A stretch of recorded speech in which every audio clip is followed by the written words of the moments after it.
आज हम एक छोटी सी आगम कथा के माध्यम से जानेंगे कि आत्मा, कर्म, स्वर्ग, नरक ये बातें आसानी से किसी को समझ में नहीं आती। समझ न आने मात्र से हम इनके अस्तित्व को नकार नहीं सकते। जरूरी नहीं कि हर बात हमें समझ में आए ही।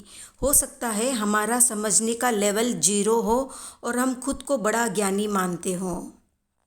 तो महावीर कहते हैं, जब चीज़ें या बातें खुद से समझ में नहीं आए तो ज्ञानी लोगों से जिज्ञासा करके डाउट क्लियर करना चाहिए या फिर अपनी समझने की योग्यता को बढ़ाकर।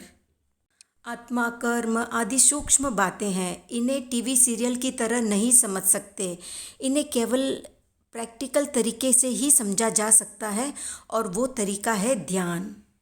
अगर आपको सही तरीके से ध्यान करना आता है तो आपके बहुत सारे प्रश्न अपने आप समाप्त हो जाएंगे। अनाथी नाम का एक श्रेष्ठी था, रूप सौंदर्य के साथ वैभव से भी संपन्न, पर उसकी धर्म कर्म में बिल्कुल भी आस्था नहीं थी और ना ही पुण्य, पाप, स्वर्ग, नरक इत्यादि में भरोसा। धर्म, कर्म इत्यादि बातों का अपने मित्रों के साथ मिलकर मजाक उड़ाना आज के कुछ एक युवा लोगों जैसे ही उसकी सोच थी। एक अपेक्षा से कह सकते हैं कि वो पूरा नास्तिक था। एक बार अनाथी अपने कुछ एक मित्रों के साथ बाहर जा रहा था तो अचानक उसकी आंखों में जोरों का दर्द उठा। भयंकर पीड़ा से वो कराहने लगा। माता पिता ने वैद्यों को बुलाया। उन्होंने दवाई दी पर कोई लाभ नहीं हुआ। दर्द दिनों दिन बढ़ता जा रहा था। बड़े से बड़े वैद्य को बुलाया गया पर सब व्यर्थ। सबने मनौती भी मांगी पर कोई लाभ नहीं हुआ। आखिर अनाथी के मन में एक विचार आया। सब लोग धर्म की बात करते हैं, महिमा गाते हैं धर्म की, पर मैंने आज तक न तो धर्म को माना और ना ही उस पर श्रद्धा की। मैं भी आजमा के देखूं आखिर धर्म में कितनी शक्ति है। धर्म कर्म की जो इतनी बातें होती है उनमें कितना बल है। क्यों नहीं मैं भी एक बार धर्म की शरण स्वीकार करके देखूं, तब पता चल जाएगा धर्म की शक्ति का। ऐसा विचार करते हुए वो संकल्प करता है, अगर मेरी आंखों का दर्द ठीक हो जाता है तो मैं घर बार छोड़कर साधु बन जाऊंगा और धर्म की शरण स्वीकार कर लूँगा। इस संकल्प के साथ वो रात में सो जाता है। सुबह उठते ही उसे आंखों के दर्द में फ़र्क नज़र आता है और देखते देखते वो पूरी तरह से स्वस्थ हो जाता है।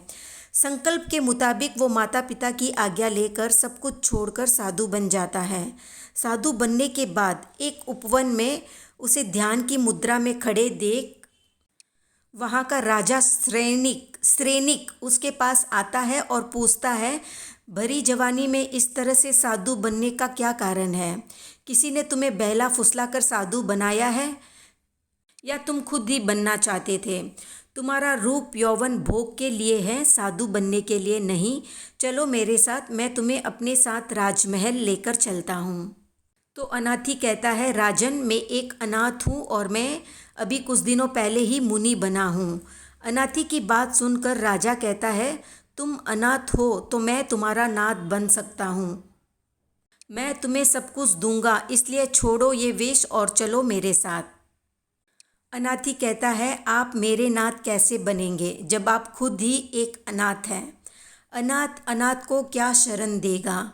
तो राजा कहता है, मैं कैसे अनाथ हुआ? मेरे पास महल है, स्वर्ण है, जमीन है, नौकर चाकर है, दास दासी है, पूरी प्रजा मेरे अधीन है और तुम मुझे अनाथ कहते हो। तो अनाथी कहता है, संसार में कोई किसी को त्राण नहीं दे सकता। ये जन्म, मृत्यु, बुढ़ापा, रोग, क्या आप इसे रोक सकते हैं? इसका मुकाबला कर सकते हैं? मौत को परास्त कर सकते हैं? अगर नहीं तो आप कैसे नाथ हुए मेरे? जब आप खुद असहाय है, अनाथ है इनके आगे, तो आप मेरी क्या सहायता कर पाएंगे? अनाथ कभी अनाथ की सहायता कर पाया है? मैं खुद अपने आप को अपना नाथ समझता था, क्योंकि मैं भी एक संपन्न परिवार से हूँ। धन दौलत, जमीन जायदाद सब कुछ है मेरे पास। इसी अहम ने मुझे धोखा दिया और आंखों के इस भयंकर रोग ने मुझे अपनी हकीकत बता दी।